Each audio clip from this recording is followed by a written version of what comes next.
А вы тоже заметили, что среди армян сейчас пошел новый тренд говорить о том, что я армянин или армянка, но на армянском не разговариваю. Ես օրինակ ռուս եմ, իմ մամուսին հայ ու ես հայերեն լավ եմ խոսում։ Իմ երեխեքն հայերեն խոսում են, հասկանում են, չնայած որ ես ռուս եմ։ Ոնց մեկ-մեկ մարդ կատ են ջղայնացավ գրում են իմ վիդեոների տակ, ասում են մենք հիփթի հայեր լեզուն սովորեն։ Ու գիտեք ով ա գրում։ Жен армян, которые рьяно защищают своих настоящих мужей армян, которые на русском говорят, а армянский не используют, и что их дети на армянском не говорят. И это все с такой гордостью и с таким наездом, что а почему?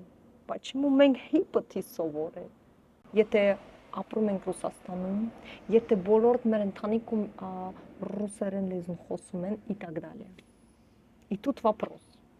Как армянин может не знать свой родной язык? Язык – это определяющий фактор нации.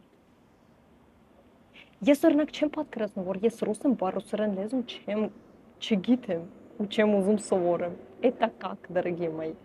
Как, например, я, русская девушка, не могу знать русский язык?